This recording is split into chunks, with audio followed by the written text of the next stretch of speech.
Hi everyone, I'm Carla Yule. I'm your today's moderator. We have Rita, Shamoon, and Roberta Krauss from CalWORKs. They're here to talk about what CalWORKs is because we've heard of the word before, but we don't know what they do, what services they have. So this will be a good opportunity to know the CalWORKs department. Okay, good morning, everybody. I'm just gonna put here the PowerPoint for you. So I was letting people in. So probably because me, Carla, and Rita are the hosts. So Carla, you're gonna have to watch the to let people in, okay? Yes. And also I'll watch the chat box. If everyone has any question, just type in the chat box and I'll let the ladies know your questions. Okay, so let me just pull the PowerPoint here really quick so you guys can see.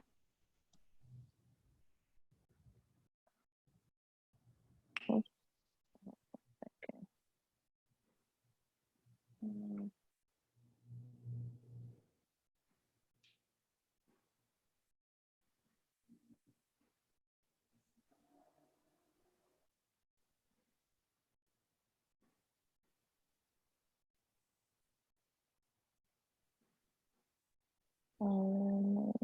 Make this slide show. Is that too big? Everybody can see?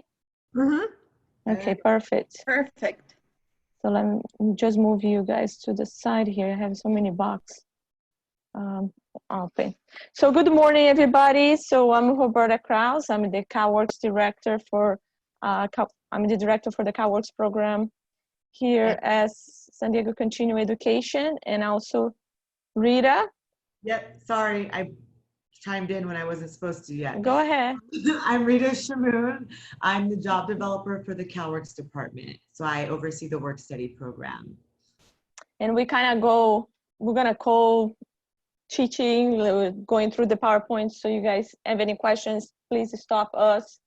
So let me start here. So this is we have the CalWORKs team. There's about 16 of us. I am the director. We have 2 full-time counselors. Juan Serrano, he's Mid-City, right? Mid-City, probably the Mid-City folks know Juan Serrano, he's the full-time counselor. We also have Jessica Walton, she's a full-time counselor for ECC. And we have another counselor, which is Michelle Oldham, which she's part-time and she works at West City. Rita, which is our job developer. And then here, intake coordinators, we have ECC, it's Argetti. Mid-City, we have Abdullahi, we have Dia Spellman, Gwen Chamberlain. Gwen is retiring. Her last day will be August 27. Oops, sorry. Sorry. And then Cesar Chavez, we have Amy Serrano, and North City, we have Christy. Christy is here joining us. She's the intake coordinator for North City, Miramar, and CE Mesa. And all of ECC, North. I serve all of the CE students and all the campuses.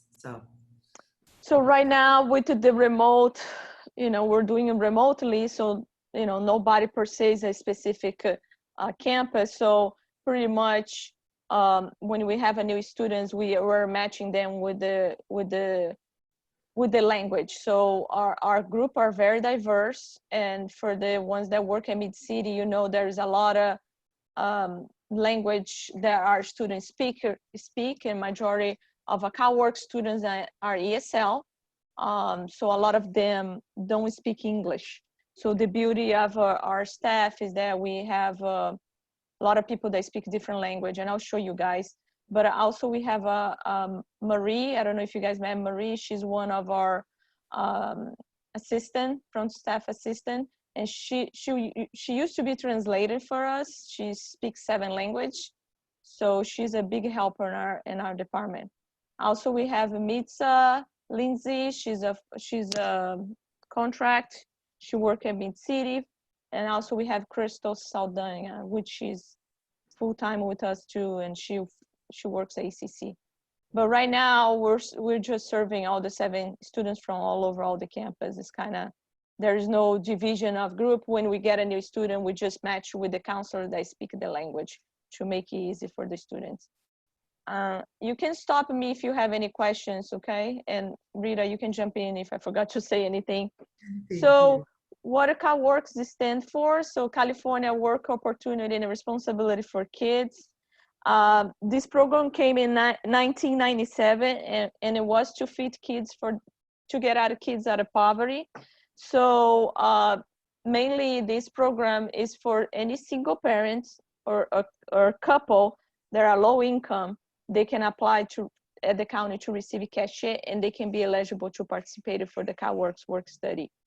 So so if you see any student that have kids and are low income, you can refer to us and we can tell them what is the step to apply for us. But basically is to take kids out of the poverty, pretty much. They receive this temporary, the cashier, which is a temporary assistant for 48 months. And I'll show you how much they get. It's not a lot of money, you know, but I'll show you later how much it is. And I should have shown you guys also the brackets for them. Now I think it's a little bit more. Before used to be 2 parents in a household with 17,000 a year. If you make 17,000 a year, you would be eligible. But I have a bracket. If you guys want, Patty, I can send it to you guys so you guys have an idea what is the income eligibility for them to apply for CalWORKs in order to receive cash. So now it's 48 months. They're gonna be receiving cash. They just passed in the state that they're gonna increase that for 60 months. But that just passed, and that's gonna be implemented by 2022. So right now our students is in a 48-month time clock.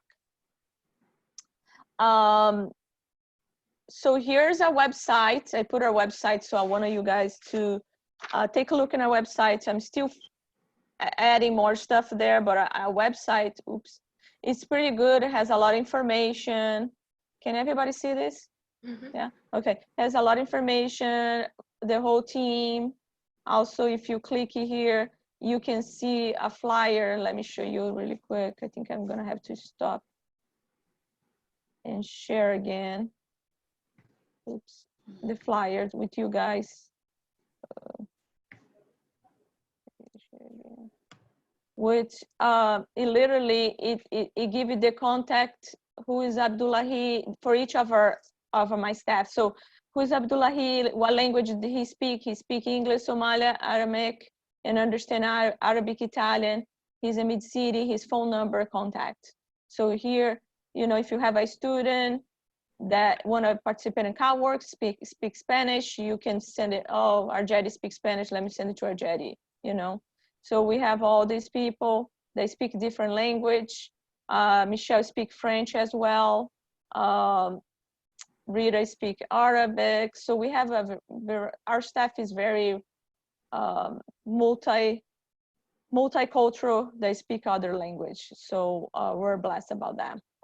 And it helps with the students because it puts the students' names with the faces. So then when they see this flyer, they say, oh, I remember seeing this person. This is who I want to meet with, or this is my counselor or intake coordinator. So yeah, so if you have any students, please refer to our website. That's the best way to, there's a lot of information there to guide them as well. So I encourage all of you guys to do that because,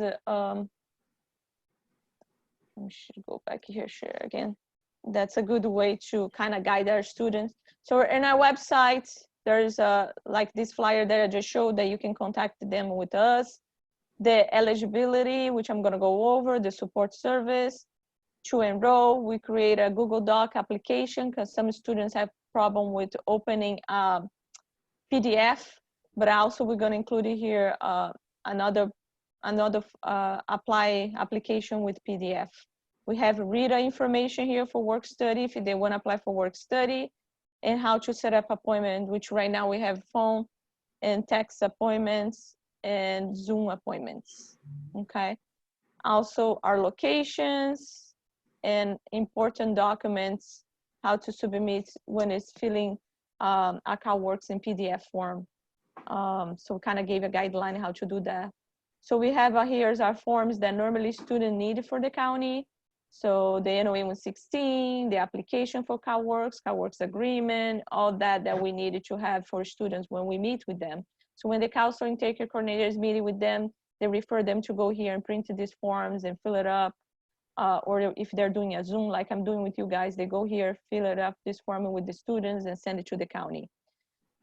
And here's some of the resources that we have, you know, 201, the food, the public consultant group, that's a PCG, is accounting, it's a county agency that we work with them, and they are the main, PCG and ResCare are the main ones that send clients to us, new students to us, to help getting the support service. So this is our website, so I encourage you all to really encourage students to, if you have any students that have questions about CalWORKs, just, you know, give the link to them for our website. So let me go back here to the PowerPoint. Sorry. Am I going too fast or you guys fine? Fine? We're good. This is my first presentation in Zoom, so it's kind of it's kind of hard to pay attention to everybody and questions and all that.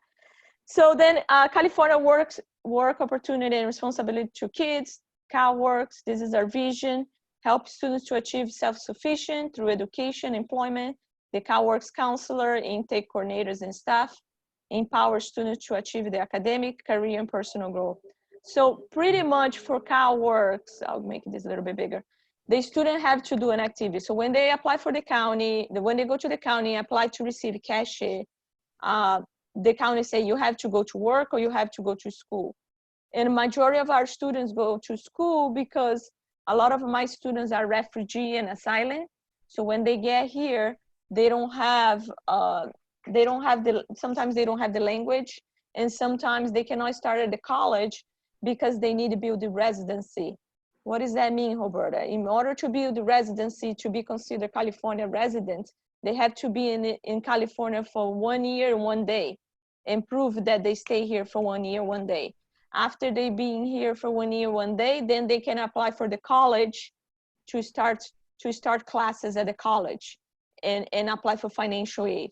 So when they get here, if they don't have 1 year, 1 day, they cannot apply for the college. They normally come to us, continue education, which is free, and they can wait, improve the English, improve the skills they want until they do 1 year, 1 day to apply for financial aid and apply all the resources that they can get at the community college. Also, because they only have 48 months, a lot of times these students come to us to learn the English with us first, because if they go to the community college and they don't speak English, when they do the assessment, they're gonna tell them you have to take 12 units in English, and that is kind of wasting their time on the 48 months. So they're not using their financial aid there yet, just improve their English at continue education, and when they transfer, they already transfer the English level, the college level English, so they don't waste their financial aid taking 2 or 3 years of just ESL classes at the college side. That's the benefit to start with us. Oh, Roberta, we have a question from Patty. Okay. What is the difference between a counselor and an intake coordinator? So the counselors, and Christy's here, she can be they do a lot of stuff. It's just the training that the counselors has with their master's degree is more in depth. And I'm a counselor too, so normally we're trained in dealing with students' crisis. We'll be able to do, taking care of mental health students. However, the college counselors are not designed to do that because 1, we don't have enough time, and 2, we don't have enough time, enough appointment, right? Because when you do therapy, one session only doesn't help. You have to do multiple session, 1 year, 2 years, 3 years, how much time you needed to really solve, you know, the issues that you're having. So we're training counselors in crisis, but the college counselors, there was, I think even the district has something with that, that's saying just the mental health counselors should spend more time with students, not us, because our main focus is education, which we create educational plan, which we talk about transfer to community college, transfer to university, go over IGETC, go over CSU transfer information. So our career and mental training is more in-depth intake coordinators. Some of our intake coordinators, like I think Amy, she finished her master's as well. So she has that training. But a lot of our intake coordinators, they kind of do the same what the counselors do and on the day-to-day duties. They all have caseloads. So right now, each intake coordinator and counselor has about 60 students on their caseload, which they're supposed to manage this caseload, calling the students, make sure what the students need, and advocate for the student with the county. So the county, the support service from the county is right here. They are supposed to help students with the books, transportation, childcare. So if the students say, hey, I start school, but the county didn't give me money for transportation, they take coordinator and counselor supposed to email the ETA that work for the county and say, hey, this student doesn't got her money. So they will help you to get the support service that they need in order for going to school. If the student gets sanctioned, which a lot of times happen because the student every month have to report the hours they're doing in school. If the county sanctioned them, I don't haven't received any information about the attendance. So then the intake coordinator and counselor advocated for them, saying, hey, yes, let me research, let me get the information for you. Please reinstate the students to receive a cachet, continue receiving cachet. So it's a lot of advocacy for the students in order for the students to be successful. So they do a lot of, it's case management pretty much that they do to help the students to be on task and to be engaged and to be successful. Did I answer the question? Yes. Yeah. Oh, and Christy, by the way, shared a website, mybenefitscalwin.org. It's a website that everyone can utilize to apply for medical and other benefits. If a student is not certain they are eligible for cash aid, this is where they can go. So Christy shared the website on our chat group if anyone wants to take a note of that. Perfect. Thank you, Christy. It's also in our website. It is in our website and the resources, okay? So Roberta, yes, go ahead. Click the thing to make it as a slideshow because it's showing the rest of all of the other slides.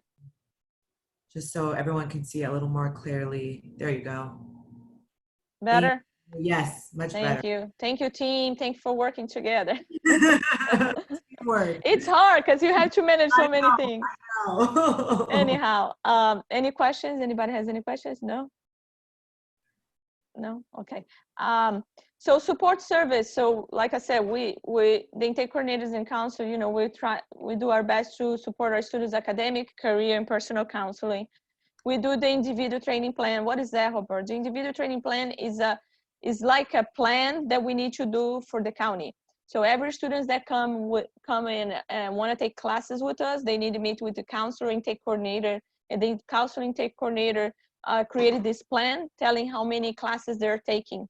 And based on the students' situation, then they have to meet X amount of hours. So a single parent with a child below 6 years old, she has to do 20 hours a week of school. Okay, so the counselor have to do in a plan for her, the individual training plan with enough classes to give her 20 hours a week. Then a single parent with child above 6 years old, she has to do 30 hours a week. And a couple with children has to do 35 hours a week. And that can combine with work study as well, okay? So then I said, the county pay for childcare, they pay for books, and they pay for transportation. And transportation can be mileage, they can pay for gas for mileage for the students, or bus transportation, okay? And the books is not just books, it can be supplies too. So some of the students going to the sewing program, they can help with the kit for sewing to pay for them to finish their certificate, right? If they go to the nursing and nursing requires some other things besides book, they'll pay for that too, okay? We just need the counselor and intake coordinator help get the amount, how much this kit or whatever the supplies the students needed, the price, and then they create a book request for the student and send it to the county, and the county will give them the money. Seems like people have more questions in the chat. Carla? Let's see. Sorry, I saw the chat popping up. Oops. Let me go back. There's more questions in the chat, Carla? Oh, we're good, Roberta. Okay, okay. Christy was able to answer Christy's question. Okay. So then work study, I'll hold off on the work study because Rita is going to talk about work study on and off campus that we have. So student success workshops, we had it right now. We're doing a summer break activity, we call summer break activities for our students because the ESL classes are all full. So we had still about 200 students that didn't have a chance to get the classes this summer. So Juan, some of our intake coordinator and counselors are doing workshops online for our students. And these workshops to how to navigate Zoom, how to do how navigate the sport apply, how to log in the email. They're talking, and there's different topics, different week, financial, career, health, all this parenting. So all these different topics that they're focused the entire summer, and they start on July 6th, right? Rita is part of that group too, and they're finishing the end of August 31st. So they can be doing an activity and still receiving their benefits. Because if they're not doing any activities, they get sanctioned and they won't be receiving any benefits from the county. And we currently have about 36 students that are doing the summer break right now, which is great. So yes. So and then we have campus resources and referral. So a lot of the referrals that we do is housing. A lot of things happening right now with we have some students being homeless right now, and they're panicking because the situation with COVID. They being homeless and they need places to live. So a lot of times we refer them to FRC or the 211 and other resources when they need. Roberta, yes. We have a question from Christy. Why did they not get into class, the 200 students, and do they get hours counted for this summer program? Yes, they get hours counted for the summer break activity. That's why we're doing them. So we send it to the county how many hours they're doing for the activity. And during summer, ESL cuts the amount of classes they offer. It's not the same for spring and fall. So due to the cut of classes, our students couldn't get in. So that has been happening since. This is the second year, third year, Rita, second year, right? This is the third workshop that we've offered. Yeah, so it has been like 2 years. The ESL cut is less than what they offer in spring and fall, way less. And not just that, their classes now start on July 27th and finish August 22nd. And then our fall don't start until September 6th. So there is that gap. Their students will be without doing anything. And for the county, they cannot be doing nothing. They have to do something.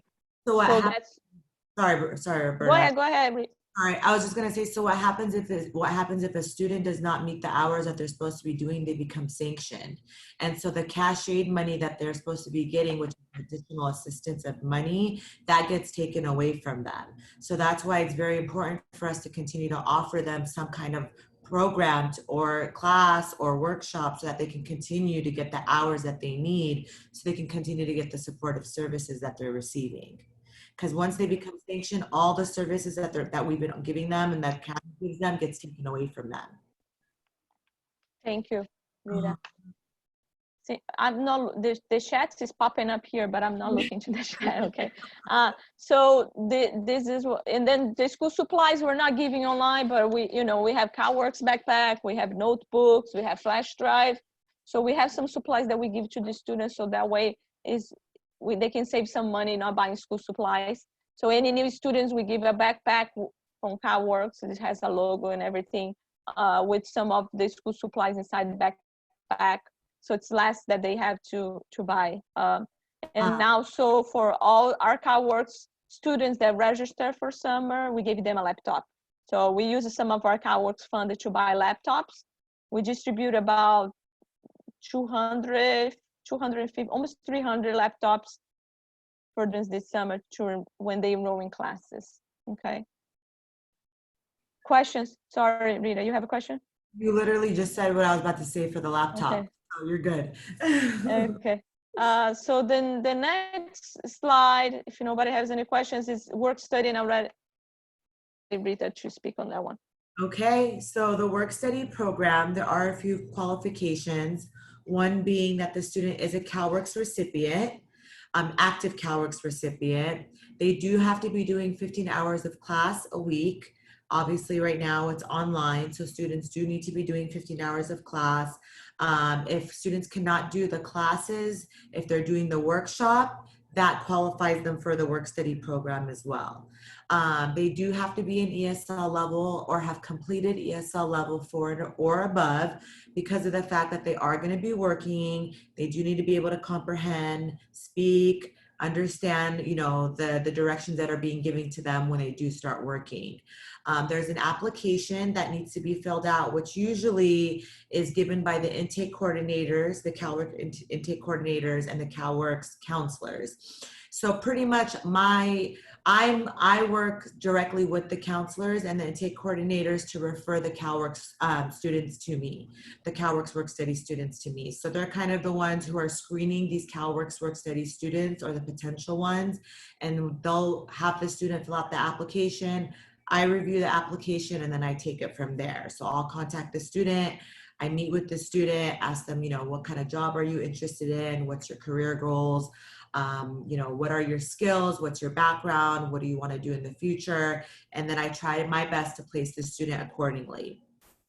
There's also a CalWORKs work study orientation that the student needs to attend once they are hired. Okay, and then there's also a student agreement form that needs to be signed with the student that they're agreeing to and that they acknowledge their responsibilities. So there are a few things that are required for the program, but the program is given to students for up to 1 year, which is sometimes extended depending on if the student is working somewhere where they're getting different tasks and different job skills. So if a student is doing that, then we will go ahead and extend their work study. Okay. So let me just say one thing. So if you have any student that say, hey, you know, I wanted to work and I'm looking for a job and stuff like that, you can refer to Rita, but they have to be CalWORKs. So the first step, they need to enroll for CalWORKs in order to get work study. But if you're not sure, you can refer to Rita as well. Her information is in the website and she can assess that as well. But they have to be CalWORKs students in order to do the work study. Thank you, Roberta. So normally, also, let me just say this, normally we have students higher on this, the department pays 75, we pay 75%, CalWORKs pays 75%, and the other department pay 25%. The same thing with the job off campus. So any of the students that get hired on campus and off campus, CalWORKs pay 75% of their salary, and the department or the business pay the 25%. So it is a cheap labor.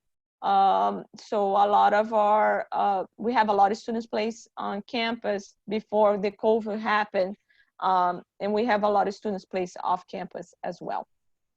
And for students that work off campus, they can work up to 28 hours a week. Students who are working on campus can work up to 24 hours a week. Rita, do you mind speaking to the effect of the cash aid or not when they work at work study? Sure. So the great thing about work study is oftentimes if a student is receiving CalWORKs and receiving cash aid, if they're working full time and let's just say their income is above the average, hourly rate, oftentimes a student's cash aid may get reduced. So the good thing about work study is it does not count against their cash aid. So whatever income that the student makes, their cash aid will not be affected. So that's like one of the major pluses with work study. Thank you, Christy. We have a few questions in our chat box. So the first question from Christy is, would they usually first start with the intake coordinator and or Rita is okay to refer as a norm? So I've gone to classrooms before COVID. I would go to, different classrooms and kind of talk about work study and try to get students referred to me. So it doesn't matter. They don't necessarily have to go to the intake coordinator or the counselor first. The main thing is that they are CalWORKs. So I'm just concerned that if a student comes and they want work study, they don't qualify because they're not CalWORKs. So that's why we kind of have a stream to where we go through the CalWORKs counselors and intake coordinators. But there isn't necessarily where they have to do this and they have to do that. Like Roberta said earlier, if there's a potential CalWORKs work study student or a CalWORKs student that may be interested in work study, they're definitely able to just contact me and then I can work with that student. Or even if they don't know, right? They say sometimes they don't know. Oh, I'm not sure if I'm a CalWORKs. You can refer to Rita, and Rita normally, contact the intake coordinator, hey, or meets us, say, hey, does this student want to be part of CalWORKs? And we have a system that called CalWin, which we can check if they are receiving cashier or not. And if they're not, we assess them. And if they want to be part of CalWORKs, we explain to them what to do and how to apply and etc. Oh, and we have another question from Jennifer. Her question is, what kind of work are the work study students doing on campus? Okay, that's our next slide. So let me move to the next slide. So these are the list of current positions that are on campus and off campus. Available. Right. Open right now. On campus, we do also have students prior to COVID that were working as obviously instructional assistants, information assistants, and then I had a few students working in outreach and working as ambassadors with Maureen and Tavares. So due to that, due to COVID, obviously, they're not doing that, but we did have them working in different departments. For instance, I have one student that was helping out in the Rising to Success Center over at Mid-City campus, and so that she can continue to get work and continue to, get an income, and so that her income is not affected. We have her helping out with the ESL department, and she's helping translating since she speaks Somali and Swahili. So we are trying to, place students so that they can continue working, not have their income affected. But number 8 does show you the current positions that we have available and that where students are working. Off campus, the number 1 through 7 shows you. So we have 1 in a child care center, number 2 in a nursing facility, number 3 is another nursing facility. Number 4 is a community church. So students work in it's kind of like a thrift store, where students are working in the thrift store and helping out as cashiers. Number 5 is a staffing agency. Number 6 is a restaurant. New one that we have is SDCE. And then there's another one that I forgot to put on here, but another student, I just got a student hired at MAC Project. I'm not sure if you guys are familiar with that agency. So that's one of the new off-campus agencies that I recently got a student hired in. So these are all of the current available positions. So like we said, if you have any students that are interested, right now it's crazy because you would think I don't have jobs because of COVID. It's actually the opposite. I have all these jobs, but I don't have the students to fill the jobs. So right now I need students. So if you have them, please refer them to me. Please, please, please. I want to get as many students as I can hired.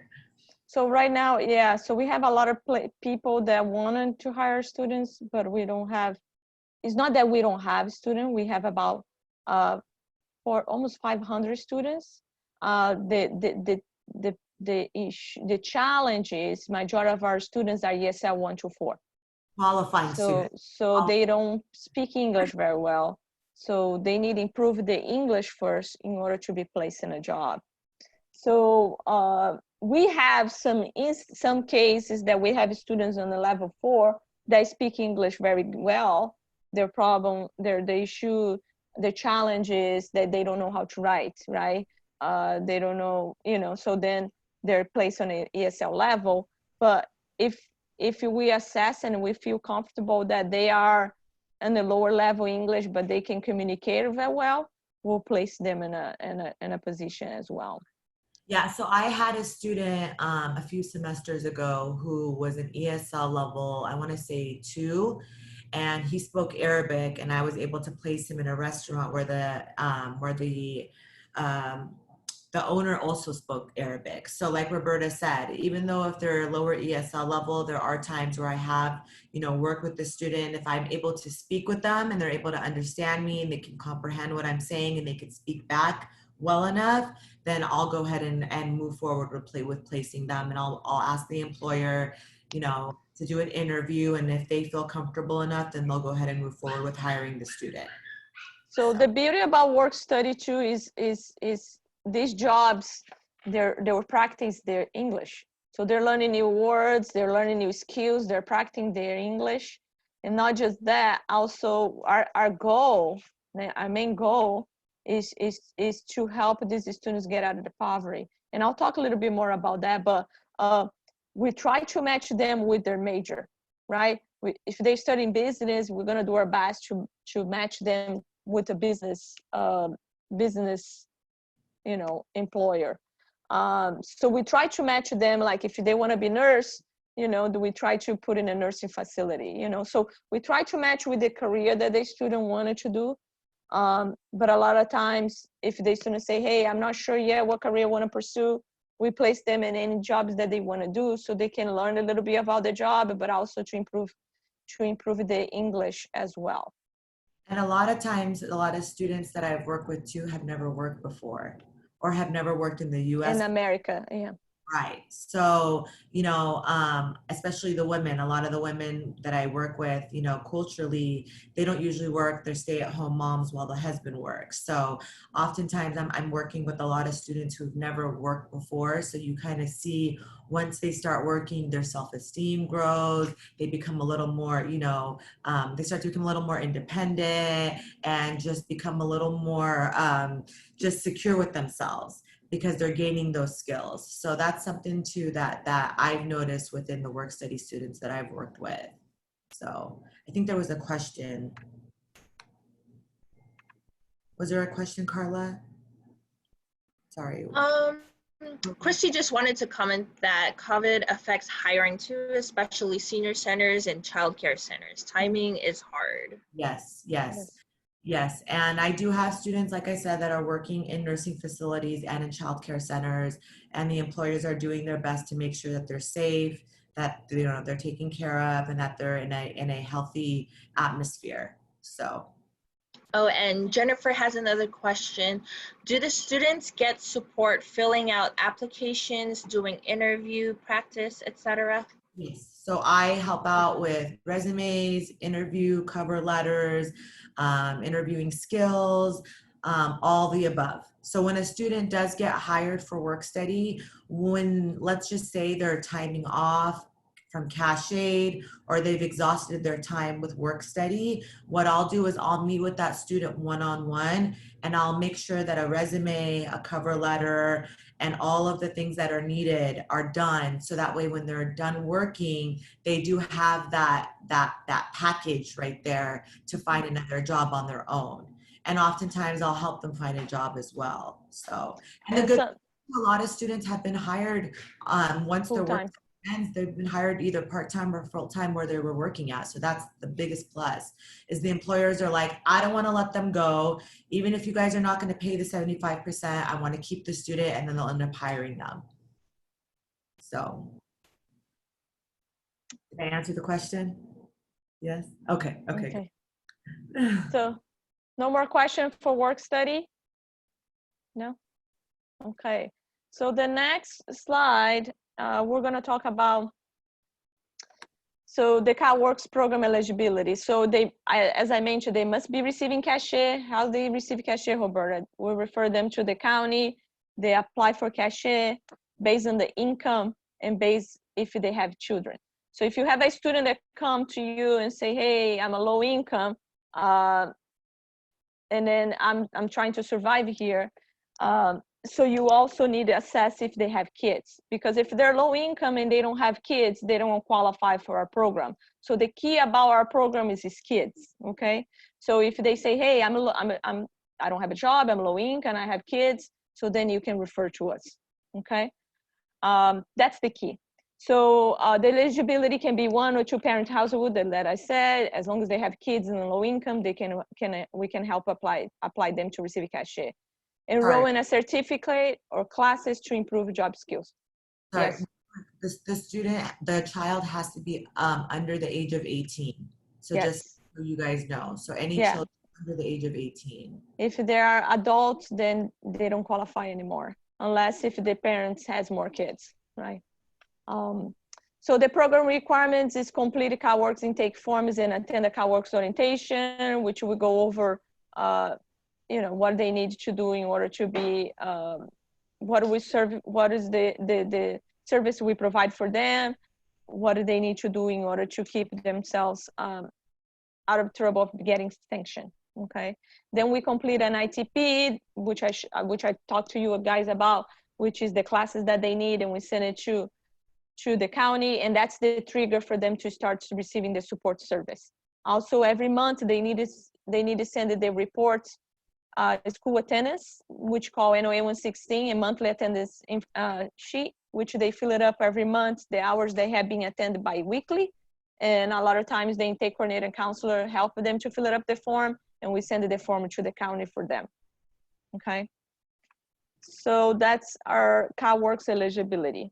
So I'm gonna give you guys a little bit of our program demographics. So as I mentioned before, 80% of our students are refugee and asylum. They come from different countries.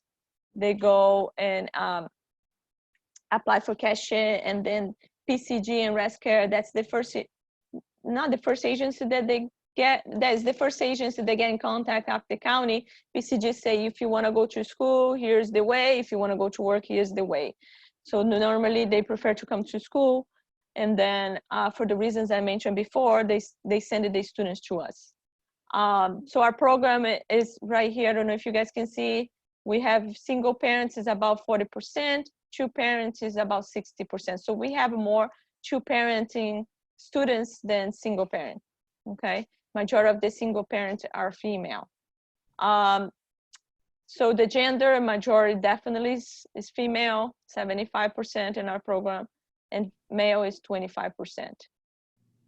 Age range, it range from 25 to 49. Average age is 30 years old. For summer, we close our MIS with 488 students. So that's how much students we had for summer. And due to coronavirus, a lot of people being laid off, I believe in the fall our number is gonna go higher, because a lot of the students that lost a job, they're going to the county to get help with receiving cachet, food stamp, and all that. So stop me if you have any questions. Oh, okay? Roberta, question.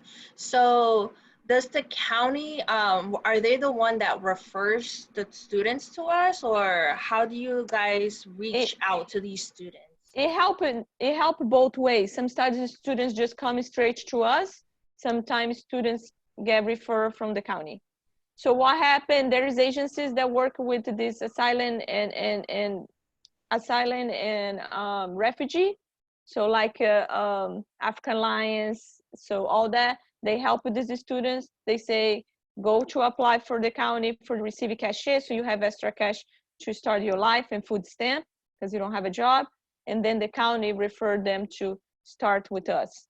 So 5 years ago, no, more than 5 years ago, 10 years ago, the county before they didn't believe in the school, right? So they used to refer students to go get a job, So what happened when they get a job?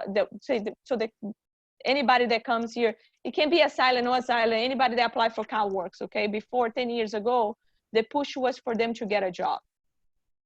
So they could get out of cash and food stamp because that's taxpayer money. So what happened is after the county started pushing them to get a job, they did a research that between 2 or 3 years, they went back to get cashier again because they couldn't get out of the poverty. So 10 years ago, the county was pushing them to get a job, but the jobs that they were getting, it was low income job. So can you get out of a job? Can you get out of poverty if you're in a low income job? No. So the county about 10 years ago say, let's stop pushing, them to get a job. Let's push them to get education so they can get a self-sufficient job that they can get out of the poverty. Okay, and I'll talk a little bit more about that. I have another slide, because if you work at McDonald's, if you work at the gas station, if you work at this minimum wage job, you cannot get out of poverty, especially in San Diego. Things are very expensive. So they say, no, let's push them to get an education first, and more education they have, they will be able to get out of poverty. Oh, and Christy brought up a good question. She says, is the prevalence of women in the program because men have a level of pride/embarrassment? And if so, do we make extra outreach to men to share privacy and resources? We have some men, some single men, and not a lot as a woman. I think in this society, when people divorce, the woman is the one that get stuck with the kids, right? So that's why we have majority of the women, but we have a couple men in our program, and I don't think it's about that men don't. I think it's dependent on the culture too. Okay, like for the Arabic culture, yes, men is very proudful to ask for help. Some culture the men are more proudful to ask for help, but I believe it because when the couples divorce, who normally stay with the kids are the mom. So that's why we have more female in our program. That answer her question, Christy? She said thank you. Okay. So that's what happened with CalWORKs. So that's a little bit of the history of CalWORKs. So then now, from 10 years, they haven't been pushing students to get more education so they can get out of poverty. The next slides here is the student service since 2008 to 2020. Even though our enrollment is down, CalWORKs is still increasing. I think we're going to increase more due to the coronavirus and a lot of people being laid off. So what happens when people get laid off? They go to get more training, to get, different position or move pay or stuff like that. So summer 2018, we had 262. Summer 2019, we have a little bit more, 287, so higher than the previous year. Fall 2018, we have 481 students in our program, and in fall 2019, we have 492. Spring 2019, we have 468, and then spring 2020, we have 488. Sorry, 488 was for spring. Summer, we have 407. I forgot to add it here, but summer we have 507 students. So our numbers keep increasing even though enrollment since 2018 was low. Okay. So some stuff that the California is fighting against the poverty right now. The state has been implement some things, some benefits for helping our CalWORKs students. So in January 2020, the minimum wage, it got raised to 13 per hour. Okay, still nothing, still not a big jump, but because before it was $10, right? The previous year, so now it's 13 per hour. By 2023, the state is proposed to raise the minimum wage to $15 per hour. Okay, they also proposed that before the CalWORKs students, in order to apply for child childcare, they have to do every semester, apply for childcare and show proof that the income is still low. He changed that and say now it's every year. They just show income every year, so they don't need to do application spring, summer, and fall for childcare. Also, the medical can be, the parents can have medical for their kids until they are 24. Before was until 18, okay? So that was an extension. And then here, there was an extension also and cash it. So that's how much money they get when they apply for the county. So as you see here, 3 people in a family, they get 878. Where you can rent in San Diego for 878? Nowhere, right? Nowhere. There's No way. there's no apartment that you can find for 878. Not even a studio. Not even a studio. So people a lot of times say, oh, they get help from the government, they get a lot of money. It's not a lot of money. So that's 3 people, let's say father, mother, and a son or daughter, 1 child, 878. You cannot rent nothing in San Diego. And for the CalFresh, and this was raised in January, okay? It used to be lower than this. So at CalFresh, 3 family in a house was 509. I don't know if you've seen, but every time I go to grocery store, I'm dropping $100 and I'm buying like 4 bags of food. It's nothing, right? So even the food today has a little bit of inflation. Things are going up crazy. So if you think about how much these people get, it's not a lot. It's not a lot for getting them out of the poverty.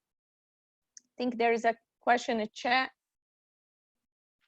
I think we're good, Roberta. Okay, I'm good? I think so. Okay. So if no questions, let me move on. So this is some of the change that the state is implementing to help the poverty among our students, CalWORKs students. Also, all the programs all the fundings got cut. CalWORKs didn't get cut. So we didn't get any cut from the state, which was really good. So we can support our students, because our students is the needy ones, right? So the battle that we're facing right now, it's the students that lost their job and they are not able to keep with the rent.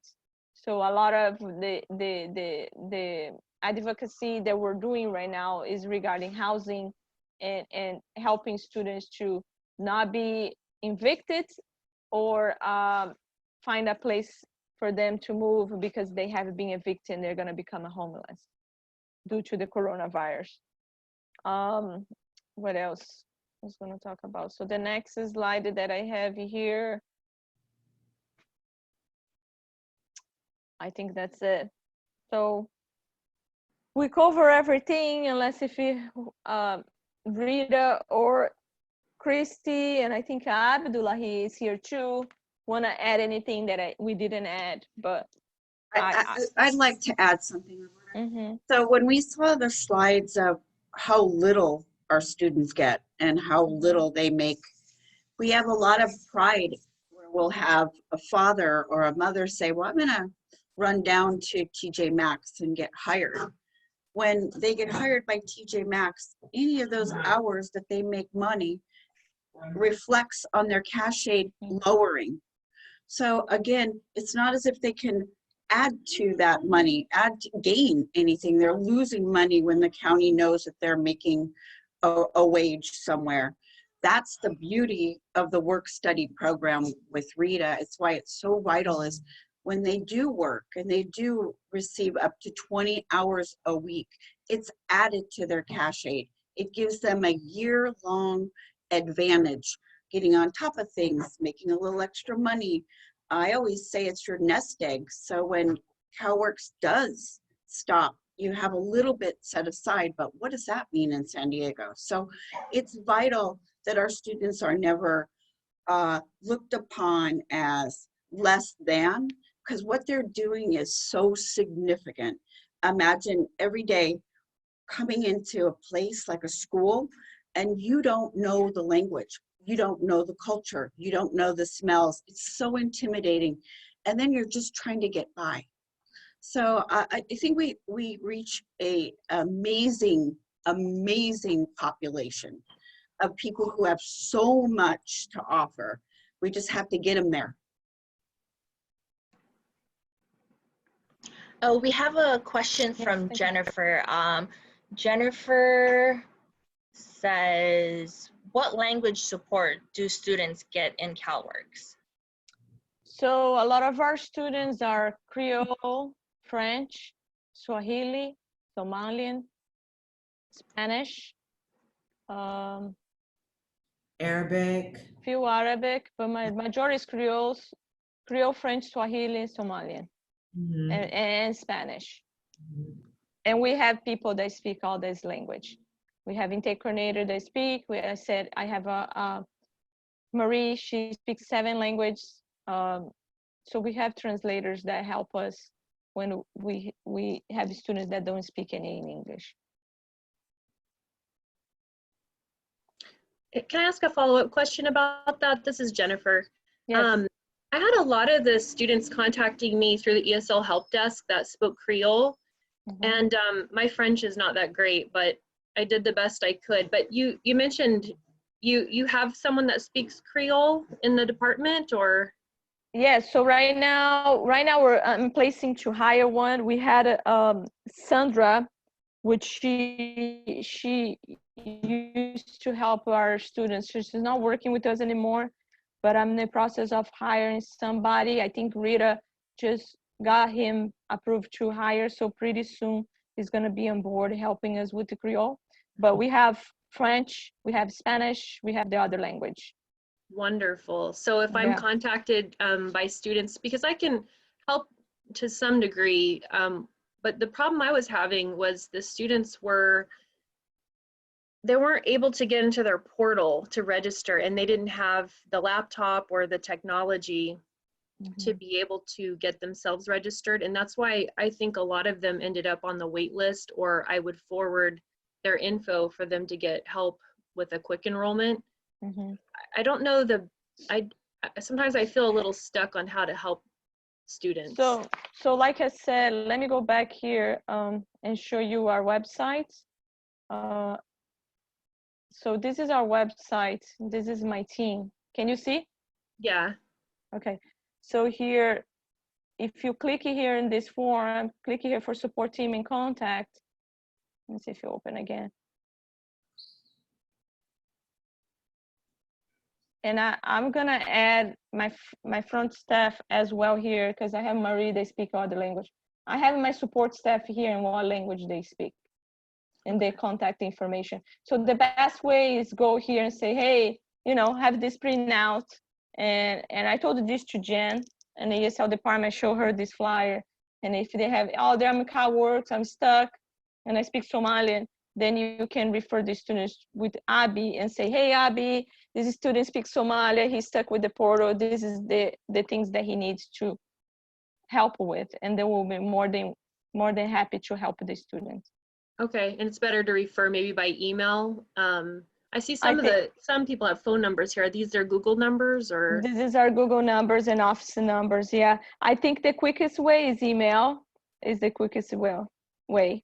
But we have my staff, majority speak other language, like Michelle speak French, I speak Portuguese, Gwen speaks Spanish, or Jerry speaks Spanish, so we have people that really speak Arabic. Like I said, I have a Marie, which I'm probably gonna add her information here as well, that she speak other languages. Okay. I'm fluent in Croatian because we know how important that language is. Sorry. You never know. Yeah, but Christy also speaks a little bit she speaks Spanish, so she helps with Spanish speaker students as well. So right now, because we're not specific for any campus, any new students, we're trying to match with the language. So if the students say I speak Spanish, I'm gonna try to match with the counselor intake coordinator, they speak the language. So the process is easier, right? Because right now we're seeing a lot of students with so many barriers. barriers of not having the technology or internet, barrier of not speaking the language, barrier of not knowing how to navigate the computer or the internet or the Canvas or the Zoom, or, you know, filling up a form. So there's so many barriers, and I think some of this, it's easy if you explain in their own language. Yeah, so maybe again, ESL instructional assistant could connect with, if they're a CalWORK student, with a coordinator that, or ambassador that speaks their language, and we can help get that student registered, or set up a portal or something like that. Yeah, it would be. Do it. It's been really hard because a lot of the students are using a phone, and I can't see what they're doing to help them know how to get into their portal. And I know. Right now, I mentioned in the beginning, we're doing a summer workshop activities. And basically in these summer workshop activities, we're focused on how to, you know, how to navigate in Zoom, how to navigate on Canvas with your phone, right? How to navigate the Zoom with your phone, how to navigate to Canvas with your phone, how to navigate the portal, the CE Apply, the CE portal. So we're going over all that in a workshop and hope to prepare them so in the fall, when they register for classes, they're more familiar with the tools that they have to have in hands to pass and be successful. Because these students, when they see barriers, they give up, right? And if they don't have the support, then they say, oh, this is too difficult, I'm not doing. Absolutely. And these are the students who often need the most support. So I saw that they just did a video. I saw last night a video was done by the ESL department on how students can get into their portal. I'll forward it to you because I think it would be really useful for you to be able to share that. And we're now, right now, we're in the process of creating videos in different language. A lot of our forms, if you see in our website, it is in different language: Creole, French, Spanish, and English. So we're trying to create videos also to navigate the systems in different language as well. Wonderful, thank you. Thank you. Roberta, is it okay if you send me a copy of the PowerPoint, as we have a few interested people that wants a copy of the PowerPoint, and then I'll send it to everyone. Yes, I'll send you the copy of the PowerPoint for sure. Any other questions? Thank you so much, Roberta and Rita. Oh, you're welcome. Yeah. You're welcome. And again, if you have any questions, just go to our website, and our information is in our website, and they, you know, you can refer students to our website, or you can contact us, say, hey, this student needed this help, and we can go from there. Yes. Okay. So, and I just wanted to remind everyone, next Thursday, we will have another webinar workshop. It's for Office 365 Basics, and Anthony Vargas will be hosting that workshop at 10 a.m. So we will be sending an email out. So if anyone is interested, we have that next week on Thursday, 10 a.m. And that's open for everybody? It's open for our classified and faculty as well. Yeah. Okay, classified and faculty. Okay. So I can tell my team as well. Yeah, I can send you, because a lot of people are not here. Yes. I'll send you the email so you can tell your you can send it out to your team. Perfect. Thank you so much, ladies, for inviting us. Thank you, Rita. Thank you, Roberta. Thank you. This was very helpful because I just hear word CalWORKs, but I didn't even know what it meant and what you guys do, but you guys do so much. So thank you. Thank you. Thank you so much. Perfect. I learned a lot. Everybody. Thank you. We have a little bit idea about it. Otherwise, the student asks us, we just open the mouth. We don't know how to answer. Just ask Jennifer. It'd be interesting to know how many of us actually have that same experience. I know I did, and I shared that in the emails. So thanks to all of you who got on because of the emails that we sent out. But it really is, it is something that I just feel like, oh yeah, she's over there, you know. Now we can say, you know, have conversations and understand what we're doing and what we actually offer. So Thank you so much for everything. And now we know who's who. Thank you, guys. Thank you, guys. Thank you. Thank you. Take care, everyone. Stay safe. Yes. All right. Bye. Bye.